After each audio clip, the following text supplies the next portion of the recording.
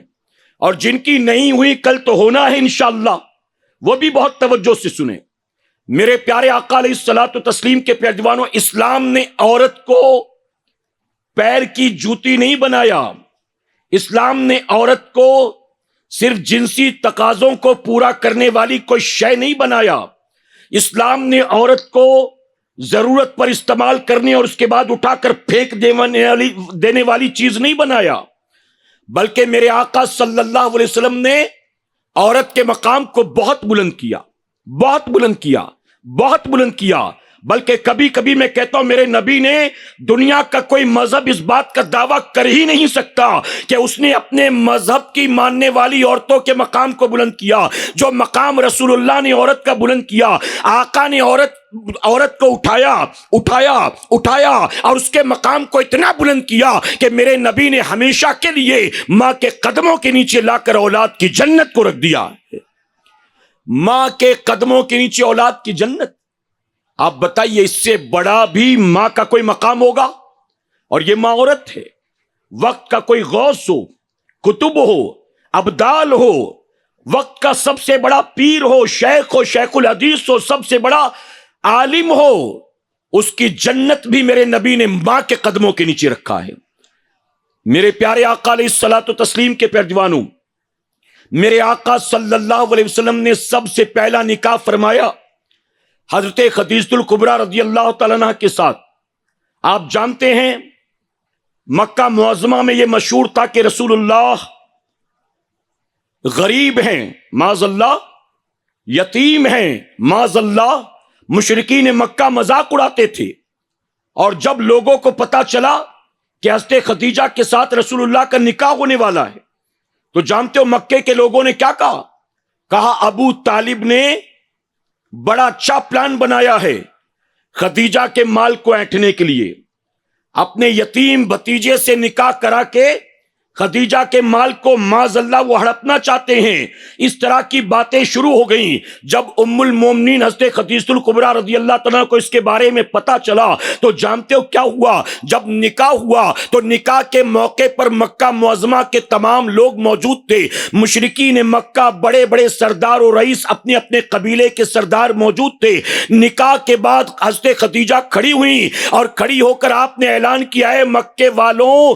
آج کے بعد کوئی محمد کو غریبی کا تانا نہیں دے گا۔ تم یہ کہتے ہو کہ محمد کے پاس کچھ نہیں ہے اور خدیجہ کے پاس سب کچھ ہے، اے لوگوں گواہ ہو جاؤ، خدیجہ کے پاس جتنا مال ہے اپنی خوشی سے وہ سب کچھ محمد کے حوالے کرتی ہے۔ اب خدیجہ اس کی مالک نہیں ہے، اب اس کے مالک تو خود محمد صلی اللہ علیہ وسلم ہے۔ اے لوگوں دیکھ لو، اب خدیجہ غریب ہو گئی ہے اور محمد امیر ہو گئے ہیں، اب ان کی مرضی، چاہے تو اس مال کو رکھیں، چاہے تو کسی کو دے دیں، میں آج کے بعد اف تک نہیں کہوں گی۔ حضرت خدیجہ الکبریٰ نے یہ اعلان کر دیا اور تاریخ گواہ ہے میرے آقا نے اسی موقع پر وہ سارا مال مکے کے غریبوں میں صدقہ فرما دیا۔ آخر وجہ کیا تھی؟ حضرت خدیجہ نے ابھی تو نکاح ہوا، پھر نکاح کے بعد اتنی بڑی قربانی۔ میرے پیارے آقا کے پیروانوں، میرے نبی پیغام لے کر نہیں گئے تھے، حضرت خدیجہ نے خود پیغام بھیجا تھا میرے نبی سے نکاح کا کیوں؟ حضرت خدیجہ نے میرے نبی کی سیرت کو دیکھا تھا، اخلاق کو دیکھا تھا، معاملات کو دیکھا تھا، مکے کی گلیوں میں بھی دیکھا تھا، مال تجارت لے کر ملک شام اور یمن جاتا ہوا بھی دیکھا تھا، اپنے غلام سے بھی ان کی سیرت کے تعلق سے بہت کچھ سنا تھا۔ میرے پیارے آقا علیہ الصلوۃ والتسلیم کے پیروانوں، اسی لیے آپ نے نکاح کے ساتھ اپنا سب کچھ حضور صلی اللہ علیہ وسلم کے قدموں میں ڈال دیا، اور میرے آقا نے اسی موقع پر سب کچھ اللہ کے نام پر صدقہ کر دیا، اور حضرت خدیجہ نے اف تک نہیں فرمایا، اف تک نہیں۔ میرے آقا صلی اللہ علیہ وسلم اعلان نبوت کے بعد، توجہ ہے آپ کی، اعلان نبوت کے بعد عورتوں کو یہ شرف حاصل ہے، عورتوں کو، ہم یوں بتاتے نا، عورتوں میں سب سے پہلے حضرت خدیجہ نے کلمہ پڑھا، آزاد مردوں میں سیدنا صدیق اکبر نے، بچوں میں مولائے کائنات نے، غلاموں میں زید بن حارثہ نے، ہم یوں بیان کرتے ہیں میرے پیارے آقا کے پیروانوں، لیکن سب میں سب سے پہلے اگر رسول اللہ کے ہاتھ پر کلمہ کسی نے پڑھا ہے تو ام المومنین حضرت خدیجہ الکبریٰ رضی اللہ تعالیٰ عنہ نے پڑھا ہے، اور تمام مکتبہ فکر کے علماء اس بات پر متفق ہیں کہ باقی لوگوں نے بعد میں پڑھا باری باری، سب سے پہلے حضرت خدیجہ نے۔ کیوں؟ قریب سے جانتی تھی میرے نبی کو، میرے نبی کی سیرت، میرے نبی کا اخلاق، سب کچھ دیکھا تھا قریب سے۔ جب میرے آقا پر وحی کے نزول کا سلسلہ شروع ہوا، میرے آقا غار ہرا سے اتر کر آئے، میرے آقا گھر تشریف لائے، آپ کانپ رہے تھے، آپ نے کہا خدیجہ مجھے کمبل اڑا دو، مجھے کمبل اڑا دو۔ حضرت خدیجہ نے فوراً کمبل اڑایا۔ اس کے بعد میرے آقا نے وحی کے نزول کا واقعہ بیان کیا، تو حضرت خدیجہ وہ تھیں جو اس موقع پر میرے نبی کو کمبل اڑانے کے ساتھ تسلی بھی دے رہی تھی، حوصلہ افزائی بھی کر رہی تھی، اور ان کے ساتھ کھڑی تھی پوری توانائی کے ساتھ۔ حضرت خدیجہ کہتی ہیں اے محمد صلی اللہ علیہ وسلم، آپ پریشان نہ ہو، آپ کا رب آپ کو ضائع نہیں فرمائے گا، آپ یتیم پروری کرنے والے ہیں، آپ غلاموں غریبوں کی مدد کرنے والے ہیں، آپ تو لوگوں کو جوڑنے والے ہیں، آپ تو لوگوں میں خوشیاں تقسیم کرنے والے ہیں، اللہ کبھی آپ کو ضائع نہیں فرمائے گا۔ اے سرکار مدینہ کے پیروانوں، اس کے بعد میرے آقا نے اعلان نبوت کے بعد تبلیغ کا سلسلہ شروع کیا۔ آقا صبح سے نکل جاتے تھے، شام تک تبلیغ دین کرتے تھے، اور نتیجہ کیا ہوتا تھا؟ مکے کی گلیوں میں میرے آقا جاتے تھے لوگوں کو توحید کی دعوت دینے کے لیے، انہیں جنت کی طرف بلانے کے لیے، اور مکے والے جو صدیوں سے پتھروں کی پوجا کرتے آ رہے تھے، وہ پتھروں کے ذریعے میرے نبی کا استقبال کرتے تھے، اپنے ہاتھوں سے ظالم پتھر مارتے تھے۔ آقا کبھی زخمی ہو کر، کبھی لہو لہان ہو کر اپنے گھر واپس آتے تھے، تو یہی ام المومنین حضرت خدیجہ الکبریٰ رضی اللہ تعالیٰ عنہا ہے جو آقا کو تسلی بھی دیتی تھی، آپ کے زخموں پر اپنا دوپٹہ پھاڑ کر پٹی بھی باندھتی تھی، آقا کے کھانے پینے کا انتظام بھی کرتی تھی، آپ کے زخموں پر مرہم بھی لگایا کرتی تھی۔ میرے پیارے آقا کے پیروانوں، آقا کبھی کبھی فرماتے خدیجہ میں اپنی قوم کو جہنم کی آگ سے بچانا چاہتا ہوں، میں تو انہیں جنت کی طرف بلانا چاہتا ہوں، لیکن دیکھ میری قوم میرے ساتھ کیا سلوک کرتی ہے۔ تو جانتے ہو اس پر بیوی نے کیا جواب دیا تھا؟ کہتی ہے آپ مایوس نہ ہو یا رسول اللہ صلی اللہ علیہ وسلم، یقیناً وہ ایک دن آئے گا جس دن پوری دنیا آپ کا کلمہ پڑھتی نظر آئے گی، جس دن یہ سب آپ کے دامن سے وابستہ ہوں گے۔ آپ بتائیے کیسی مثالی بیوی تھی، اللہ اکبر، ایج ڈیفرنس تھا، غریب تھے بظاہر دیکھنے میں میرے آقا، حضرت خدیجہ کے پاس مال و دولت کی کوئی کمی نہیں تھی، اس کے باوجود کس طرح سے اپنے شوہر کا حق ادا کیا۔ آخری وقتوں میں جب آپ بستر مرگ پر تھیں، آپ بستر پر بیمار رہتی تھیں، آقا دن بھر تبلیغ کرتے تھے، اور تبلیغ کرنے کے بعد شام گھر واپس آتے تھے، حضرت خدیجہ کے سرہانے بیٹھتے، آپ کے سر پر ہاتھ کو رکھتے اور کہتے خدیجہ اب آپ کی طبیعت کیسی ہے؟ تو جانتے ہو بیوی کیا جواب دیتی تھی؟ اللہ اکبر، حضرت خدیجہ الکبریٰ رضی اللہ تعالیٰ کہتی تھی یا رسول اللہ صلی اللہ علیہ وسلم، آپ میری ذرا بھی فکر نہ کریں، آپ مجھے میرے رب کے حوالے کر دیں، آپ جتنی دیر یہاں بیٹھ کر میری تیمارداری کریں گے، آپ جتنی دیر یہاں بیٹھ کر میری عیادت کریں گے، اگر اتنی دیر باہر نکل کر تبلیغ دین کرے، ہو سکتا ہے اللہ کا کوئی ایک اور بندہ جہنم کی آگ سے بچ جائے، اس کی آخرت سنور جائے۔ اللہ اللہ اکبر۔ اے سرکار مدینہ علیہ الصلوۃ والتسلیم کے پیروانو، اب یہاں ایک بات عرض کرنا چاہوں گا، حضور اکرم صلی اللہ علیہ وسلم نے 11 نکاح فرمائی ہیں اور بیک وقت 9 بیویاں آپ کے نکاح میں رہیں۔ آپ جانتے ہو جب بیویاں نکاح میں آئی ہیں، آپ بتا نہیں سکتے ہو کہ ان کے اندر یہ ساری خوبیاں موجود تھی۔ وہ صبر والی تھی، حلم والی تھی، علم والی تھی، بردباری والی تھی، قناعت والی تھی، صبر والی تھی، ان میں یہ ساری چیزیں پہلے سے موجود تھی۔ آپ بتا نہیں سکتے سوائے چند لوگوں کے، لیکن حضور کے نکاح میں آنے کے بعد اب سب کے معاملات بدل گئے تھے۔ اس بدلنے کی وجہ کیا تھی؟ اس بدلنے کی وجہ صرف ایک تھی، میرے آقا کا اخلاق، میرے آقا کا قرب، میرے آقا کی سیرت، میرے آقا کے ساتھ تربیت حاصل کرنا۔ میرے آقا صلی اللہ علیہ وسلم، عائشہ صدیقہ سے پوچھا گیا محمد صلی اللہ علیہ وسلم آپ کی سیرت کیسی تھی؟ تو جانتے ہو آپ کیا فرماتی ہیں؟ آپ فرماتی ہیں وہ ہم سب سے محبت کرنے والے تھے۔ آقا جب گھر تشریف لاتے تھے آپ سر جھکا کر مسکراتے ہوئے گھر تشریف لاتے تھے۔ عائشہ صدیقہ فرماتی ہیں رسول اللہ گھر کے کام کاج میں ہمارا ہاتھ بٹایا کرتے تھے۔ آقا کا اگر پیرہن مبارک پھٹ جاتا، اگر کہیں سے سلائی کھل جاتی، آقا کسی پر بوجھ نہیں بنتے تھے، اپنے ہاتھوں سے اسے سل لیتے تھے، بلکہ یہاں تک فرماتی ہیں حضور صلی اللہ علیہ وسلم کے نالے پاک اگر کہیں سے سلائی کھل جاتی، آقا اسے بھی خود اپنے ہاتھوں سے ریپیئر کر لیا کرتے تھے۔ اے سرکار مدینہ علیہ الصلوۃ والتسلیم کے پیروانو، عائشہ صدیقہ رضی اللہ عنہا کی بے شمار روایت پائی جاتی ہیں جہاں حضور کے تعلق سے وہ بیان کرتی ہیں۔ آپ فرماتی ہیں 2 سورج ہیں، ایک آسمان کا سورج ہے اور ایک میرا مدینے کا سورج ہے۔ آپ ذرا سوچئے، بیوی شوہر کی تعریف میں اشعار لکھ رہی ہے، جن اشعار کا مفہوم یہ ہے 2 سورج، ایک آسمانوں کا اور ایک میرا اپنا۔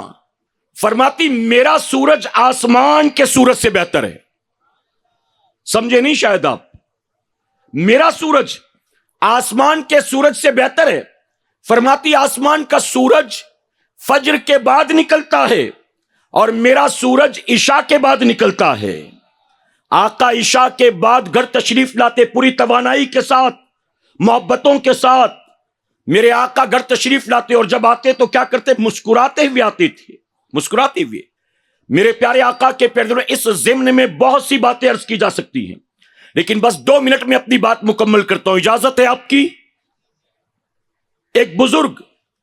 آپ جب اپنے گھر آتے نا تو کسی نے دیکھا کہ وہ گھر کے اندر انٹر کرنے سے پہلے گھر کے قریب ایک درخت تھا، وہ اپنے سر سے کچھ یوں نکالتے، غیر مرئی چیز جو نظر نہیں آتی تھی نکالتے، غیبی چیز، اور یوں پیڑ کے پاس رکھ دیتے اور رکھنے کے بعد گردن جھکا کر مسکراتے ہوئے گھر میں چلے جاتے۔ دیکھنے والے نے دیکھا کہ اگلے روز جب گھر سے باہر نکلتے تو پھر وہیں درخت کے پاس آتے اور کچھ اٹھاتے اور اٹھا کر سر پر لپیٹتے اور پھر چلے جاتے۔ دیکھنے والے نے حیرت سے کہا کہ بابا یہ آپ کیا کرتے ہو؟ گھر میں جانے سے پہلے سر سے کچھ اتار کر رکھ دیتے ہو، گھر سے نکلتے تو پھر باندھ لیتے ہو، جبکہ وہ چیز نظر تو نہیں آتی ہے کیا؟ تو جانتے ہو کیا فرماتے؟ فرماتے جب میں گھر آتا ہوں نا تو گھر میں داخل ہونے سے پہلے دنیا کے مسائل، دنیا کے جھگڑے، دنیا کے معاملات، دنیا کی ٹینشن، کسی سے نوک جھوک، کسی سے لین دین کو لے کر معاملات، کاروبار کو لے کر کوئی ٹینشن، وہ سب نکال کر میں یہاں رکھ دیتا ہوں اور اپنے گھر میں جاتا ہوں تو بیٹا بن کر جاتا ہوں، اپنے گھر میں جاتا ہوں تو باپ بن کر جاتا ہوں، اپنے گھر میں جاتا ہوں تو بھائی بن کر جاتا ہوں، اپنے گھر میں جاتا ہوں تو میں شوہر بن کر جاتا ہوں، یعنی دنیا کے ٹینشن لے کر گھر میں نہیں جاتا۔ اور فرماتے جب صبح گھر سے نکلتا ہوں نا تو درخت کے پاس جا کر پھر وہ سارے ٹینشن لیتا ہوں اور پھر دنیا کی طرف نکل پڑتا ہوں۔ آج ہمارا حال کیا ہے؟ اگر آفس میں باس نے ہمیں ڈانٹ دیا لوگوں کے سامنے تو باس کا تو کچھ نہیں کر سکتے، سارا غصہ جا کر بیوی بچوں پر نکالیں گے۔ بعض لوگ ایسے ہیں گھر میں داخل ہوتے ایسا لگتا ہے کہ گھر میں کرفیو لگ گیا ہے، بچوں پر بھی سناٹا چھایا ہوا ہے، بیوی ڈری سہمی سی بیچاری کہ کہیں کچھ میں بولوں اور ناراض نہ ہو جائیں، کہیں میں کچھ بولوں اور بچوں کے سامنے گالی گلوچ نہ شروع کر دے، کہیں میں کچھ بولوں اور یہ مجھ پر ہاتھ نہ اٹھا دے۔ بچے بھی ڈرے سہمے رہتے ہیں کہ ابا اب ہم کو ماریں گے کہ امی کو ماریں گے۔ آپ بتائیے یہ پوزیشن ہے کہ نہیں ہے؟ ہم رسول اللہ کے ماننے والے ہیں، رسول اللہ کے، میرے پیارے آقا کے پیروانوں، اپنے نبی کی سیرت کے اس پہلو کو ایسے اپناؤ کہ آپ کی بیوی آپ کے منہ ہی پر آپ کی تعریف نہ کرے، اپنا اخلاق، اپنا کردار ان کے سامنے، اپنی محبتیں ایسے ان پر لٹاؤ کہ آپ کی بیویاں آپ کی غیر موجودگی میں آپ کو گالیاں نہ دیں، آپ کے گھر پہنچنے پر آپ کے گھر سے واپس جانے کی امید نہ کریں، بلکہ وہ آپ کا انتظار کرے، آپ کے بچے بھی انتظار کریں، آپ کی بیوی بھی انتظار کریں، اور جب تک آپ گھر میں موجود رہیں، اکیلے میں گھر کا جو ماحول ہوتا تھا اس کے مقابلے آپ کی موجودگی میں گھر کا ماحول زیادہ خوشگوار ہونا چاہیے۔ عائشہ صدیقہ فرماتی رسول اللہ ہمارے ساتھ ہنسی بھی کرتے تھے، دل جوئی بھی فرماتے تھے، بلکہ آقا تو اپنی بیویوں کے ساتھ ریس بھی لگاتے تھے، کبھی خود آگے بڑھ جانے دیتے اور کبھی خود آگے بڑھ جاتے، اور آگے بڑھ جاتے تو کہتے عائشہ پچھلی بار تم جیتی تھی نا، اس بار میں جیت گیا۔ یہ کیوں؟ صرف بیویوں کو خوش کرنے کے لیے، ان کی دل جوئی کے لیے۔ آج اگر ہم سے کوئی کہے کہ آپ تھوڑا دیر اپنی بیوی کے ساتھ دوڑ کر دکھائیں، اور میں دوڑوں گا یار، لوگ دیکھیں گے تو کیا بولیں گے، پتہ نہیں میرے بارے میں کیا سوچیں گے۔ وہ مبلغ صاحب دوڑ رہے تھے بیوی کو لے کر آزاد میدان میں، بتائیے کہیں گے کہ نہیں کہیں گے؟ میں کیسے دوڑ سکتا ہوں؟ میں پیر صاحب ہوں، میں کیسے دوڑ سکتا ہوں؟ میں تو اپنے زون کا ذمہ دار ہوں، میں تو نگراں ہوں اپنے علاقے کا، میں تو مبلغ ہوں، لوگ میری تقریر سنتے ہیں، لوگ مجھے پسند کرتے ہیں، میں دوڑوں بیوی کو لے کر، یہ سب مجھ سے نہیں ہوگا۔ میرے پیارے آقا کے پیارے دیوانوں، اپنے آقا صلی اللہ علیہ وسلم کو آئیڈیل بنائیں اور اپنی پوری زندگی رسول اللہ کی سیرت کے سانچے میں ڈھالنے کی کوشش کریں۔ اللہ اپنے حبیب پاک کے صدقے ہمیں آپ کو سب کو کہنے سننے سے زیادہ عمل کی توفیق عطا فرمائے۔ درمیان گفتگو مجھ سے جانے انجانے میں کوئی غلطی خامی رہ گئی، آپ سب کو اور بالخصوص علماء کو گواہ بنا کر سچے دل سے توبہ کرتا ہوں۔ میرا کریم میری توبہ قبول فرمائے، اور ہماری آج کی اس محفل کو میرا کریم میدان قیامت میں ہم سب کے لیے، ہمارے والدین کے لیے بخشش اور نجات کا سبب بنائے۔ وما علینا الا البلاغ۔ السلام علیکم۔